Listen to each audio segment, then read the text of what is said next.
Hey MiniWarGamers, welcome to the latest episode of The Machine Shop with Ash. This is my weekly show about war games and war gamers, where we pick a topic, usually discuss it in two parts, either looking to expand our knowledge of that topic, or maybe editorialize along the lines of what could it mean, what does it do, and what does it have to do with us as miniature war gamers. As usual, I usually pull a topic either from my own brain or something that inspires me. This week's topic, For the Love of the Lore, is something that was kind of brought into my head by comments last week. I do like to look at comments. They usually get my brain going and discussion going on a great thing that we could have a show about. So if you do want to comment to me, you can comment to me either in the YouTube comments. I'll usually post in each YouTube video. You can apply to be there and I'll usually see it pop up on my phone, and or on my Facebook page, facebook.com/outofthebasement-into-the-streets. That's usually the best two ways to get in touch with me. And yeah, we'll usually have a good chat after each of these machine shops. That's where we get a brain boil on for filming my next one.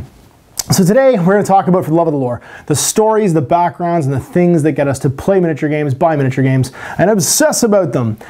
Now that's a topic near and dear to my heart, and what I want to do is I want to talk a little bit about some examples of the lore, how it's affected me as a wargamer, how it's affected sales, and some companies have used it beautifully to make sales and or to capitalize on sort of the story that drives sales. It's a great topic because it's a little bit about that convergence, like I talked about in past episodes, of popular culture and miniature wargaming. They didn't used to go together, but now one of the most valuable things that any wargaming company has, if it's successful, is its intellectual property, IP. And you're going to hear me use that term over and over again, because when we say intellectual property, that's what we mean. The story and the background that these people have originally come up with, or come up with an original format, or even cobbled together from other IPs in order to give a backdrop and a setting for which that you are going to get excited to buy widgets, little 1-inch tall soldiers.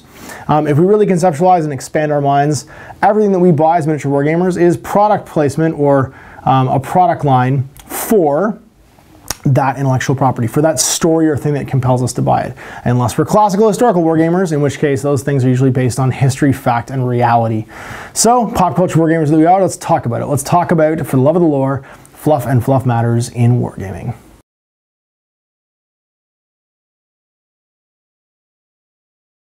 All right, so let's talk about intellectual property. When I say intellectual property, I mean the story. What I wanted to do right now is come up with some examples of intellectual property that's being used really well, I think right now, to make people happy, and by making them happy, to sell widgets, to sell the gizmo, the one little tall dude that you were trying to sell by having a cool story.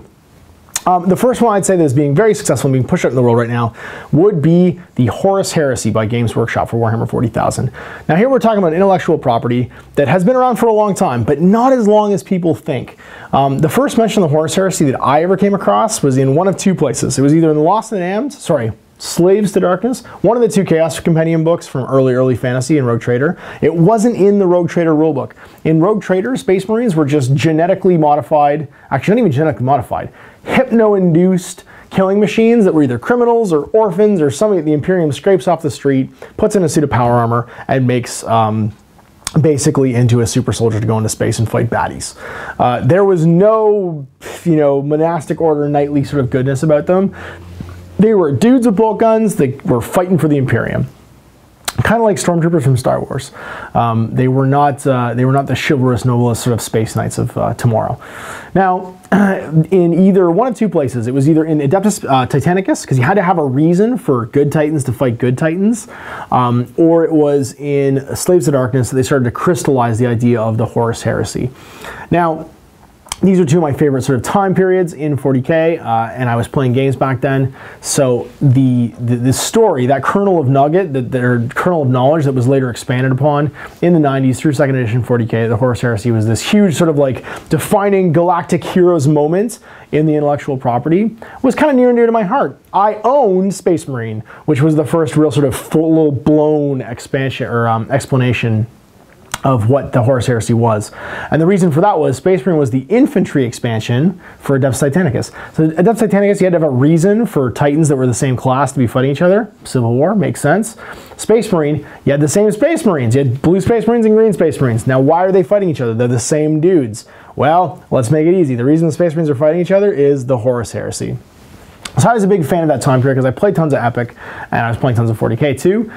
So around, I think it was 2002, 2003 when the first Horus Heresy book came out, which was False Gods by Dan Abnett, I was blown away by the amount of fan service in that book. Not only did Dan go back and mine every little scrap of Horus Heresy knowledge he could find, he pulled names of main characters out of a block of flavor text about this big in the Space Marine rulebook. So when I say Space Marine rulebook, I mean the infantry expansion manual for adding infantry to Adept Titanicus. That's where the names Nathaniel Garrow and Saul Tarvitz come from. Now, that was a huge bit of fan service for me because I'd actually built an army around those guys. I'd built an army that was the survivors of the Eisenstein going to warn the Emperor that Horus was coming and it was all going horribly wrong. And it was based on that same little brick of flavor text. So when it was in Horus Rising and False Gods and Galaxy in Flames, those characters became, central to the entire plotline. I loved it. That was how you got me to be a fanboy of that series, because they went and they took the time to go back through the lore, pick out bits and pieces that they could use to shine a spotlight in that time period. Now, the other thing I really like about that time period is it's not ruining the mystery. It's shedding some light on a time of heroes and legends in Warhammer 30,000, but it's not destroying the sort of like ability for me to write my own story inside that setting too.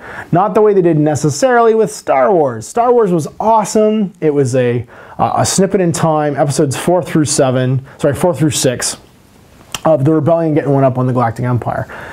Now, there's always been the story that happened before that, but once you go back to like the Old Republic and all that, trying to give the stories of everything, you lose all the mystery and the magic. And I think what happens in a creating hobby where you're making your own stuff, where you're trying to sort of add your own element to the universe, it's physically making stuff by building and painting miniatures, creating your own story narrative within a set narrative.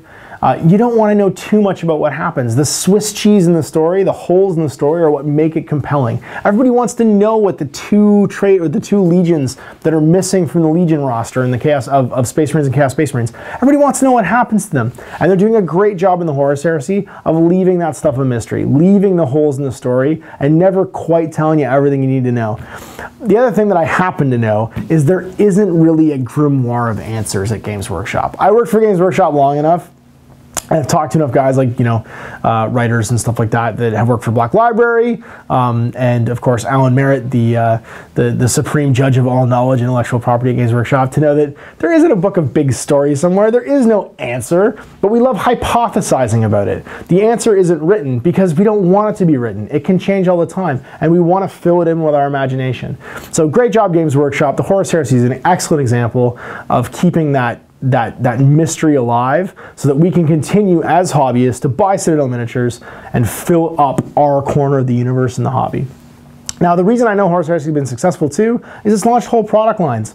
Originally, it was supposed to be 13 books. When the authors were talked to about it back in the day when it's first coming out, they said 13 books and it'll be finished. But it was so wildly successful and it spawned so many books so far. I think we're in 50s right now for books, novellas, audio dramas, all that stuff, that why not keep it going? Why not sort of keep exploring this infinite universe of possibility that's set 10,000 years before when the universe was a very different place?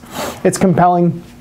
It's got the fanboy in me going, and it's certainly driving sales. If the Plastic Space Marines and the Citadel line are the premium Space Marine models, then you have the extra super mega premium ones, which are the Horus Heresy ones made by Forge World. And let me tell you, Forge World is having no problem selling those things. I was standing in front of the doors at the last games day in Chicago with my camera ready to take some shots of people as they kind of zoomed in when they opened the doors. And I almost got stampeded by people trying to come way past me, just whipping by me like I was in a NASCAR race to go get in the line for Forge World. And at the end of it, the things that they sold out of, always Horus Heresy Space Marine, well, early Mark Power Armor Space Marines, Horus Heresy era kits, and all those characters. People love that stuff. So let's talk about the flip side of that coin. When you make changes that people aren't necessarily happy with in the background. So you can go your own way. Sometimes changes happen, people don't like it. Now usually it's because of lots of reasons I've talked about in previous machine shops. People are invested in the story and the fluff in the background. They love it, and they love it so much that they have their own vision for how it should go, and they can't reconcile the way that it's gone now, the way it's been written in, and the way that they feel like it should be. So sometimes they go their own way. They make a retcon sort of like adjustment to the storyline, and they continue making their own models, or their own story, their own models, their own sort of like corner of the background. And that's fine. I think it's the mature decision. That's the way you do it. Some people go so far as to even go their own way, and completely write their own universe, characters, and system. Now, I think that's awesome. There's lots of reasons to do that. They might have a favorite book, a favorite comic book, or some other place that's giving them inspiration, giving them their own idea to come up with and do a setting and a background of their own. And that's completely valid. Now, that's the way that sort of cottage industry miniature companies survive. Is by having your own idea, having your own setting, or something you're really passionate about. You could write your own miniature game. I've played a fantastic sort of sci-fi open-ended game called Victory Decision Future Combat, which I can use any miniatures for, basically build my own setting around, and I think that's super exciting. So if I ever wanted to do, like, you know, if I get inspired by watching a movie or about something, you know, post-apocalyptic or whatever, I can just crank these rules out, grab appropriate models, and start playing a game. Now, there's whole model lines too that are around that. EM4 miniatures, Cobblestone castings, let's say Wargames Foundry, Hassle-Free Miniatures, all these companies that make fantastic miniatures just because they're fantastic miniatures. And they have something that they want to make. They have a story or something that they're inspired about that these sculptors want to sculpt. This is where you can draw, you know, your miniatures for. And that's the people that want to make up their own story. These are the companies that they go to try and grab that stuff. A great example would be if you wanted to have a guy in a banana suit with an axe and a shotgun, you could go to Hassle-Free Miniatures and do that right now. And it's like literally the Brian Griffin banana suit, like the peanut butter jelly time one. Yeah, it's that. That miniature exists. If for some reason in your narrative you needed to have a guy fighting zombies in a banana suit, you can go get that miniature today. So yeah, I think that's a fantastic thing about this miniature war game and about being driven by fluff, is you can do it both ways. You can really love the story, the lore, and the background, the intellectual property of a company, and make that something that you want to either contribute to by adding your own sort of niche, or you can go your own way. You can write your own story, you can write your own background and narrative, and have your own contribution, have your own sort of like setting where you want to do it. Your way, you want to use the miniatures you want to use, and have the story that you want to have. Both of these are equally valuable, and they're awesome. Sometimes people get caught in between. Sometimes people love an idea, they love a story, they love a setting, but they have their own vision for how it should go next, and they get stuck in the middle where they can't reconcile those two things. So I think that if I had a plea to the internet, it's that nothing stops you from doing it your own way. If you are caught in between, if you love a setting, a background, and a story, but the official changes aren't something that you like, then rewrite the story, man. Those companies aren't in your basement. They're not sitting there with you telling you how it should go. You write your own narrative. You branch off your own destiny. You fork the timeline and, I don't know, go down a different path and a different road where it all went differently. It's your basement. It's your miniature collection. I think you should do that. All right, next up we have on the painting table, where you can take a look at what I've been working on. Now, it's been Christmas break in the last little while.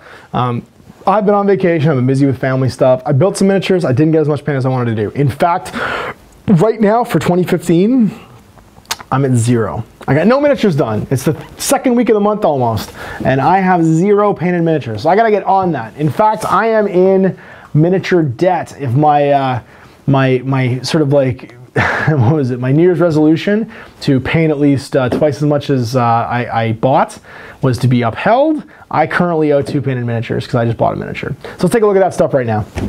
All right, so here's what's on my painting table right now. First up, we have a unit of Longbeards. I like my Longbeards so much, I wanted a second unit. So here's 20 Longbeards. They're gonna have shields and hand weapons because I found that that's kind of the go-to for me for these guys. Getting +1 strength in the charge, making them strength 5, kind of makes them amazing in combat already. And I like being able to be defensive as well and get a 5+ shield wall. So they are.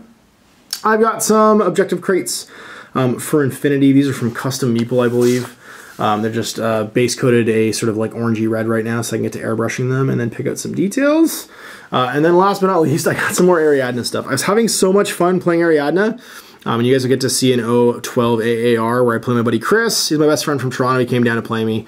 And I realized I need something that can deal with tags. And that's why I got a tank gunner with an autocannon. I was at Black Knight Games in Hamilton and saw him and thought he was awesome. Also, in order to be able to, I mean, this isn't in Army 5 or in the rulebook right now, but I'm sure it'll be out in Army 5. Ariadne has a defensive hacker they can take. I need to get a Space Wizard. Man, Space Wizards are so good. I played so much against hackers this weekend that I decided that my Ariadne army needed one. So there she is, ready to get painted so that I can have both a hacker and Ariadne, which, you know, is crazy because people don't usually get them. and also another way to pump out damage against tags. So camouflage and hiding and an autocannon, you can't really say no. This does put me 2 miniatures back in my this needs to get done pile. Well, actually, sorry, 1. I owned her before. She just needs to get built and painted. But I bought this guy, so I'm now 1 behind. I'm at -1. I've painted literally, I finished painting nothing this year so far, and I've acquired 1 miniature. So I need to paint 2 guys just to even this out, which hopefully I'll get done when I get my Kazakhs finished. So there we have it. Today's on the painting table. All right, guys, thanks for watching my latest episode of the Machine Shop. Once again, if you guys have an idea for a topic or something to discuss, this time around discussing the lore, the background, intellectual property, and some great examples of how that can help you to either enjoy your miniature collection more or to, you know, maybe rationalize if something's changed and it's not the way you would do it, how you could do that leap of logic and just go your own way, rewrite the story the way that you like it and keep playing games and be happy. Or if you do go your own way, maybe some examples like cool miniatures you could use to continue telling the story that you want to tell. Yeah, I hope you enjoyed that. So we're going to have the opportunity to talk in the comments. If you want to comment here, either on YouTube, on my Facebook page, facebook.com/outofthebasement-into-the-streets, or on my YouTube channel, Gorilla Miniature Games, then you can catch up with me with great ideas for a machine shop topic and we can talk about that stuff. We will, of course, see you next week for more machine shop. Hopefully one of you guys has a great idea, sparks my mind and gets it going. Until then, happy wargaming.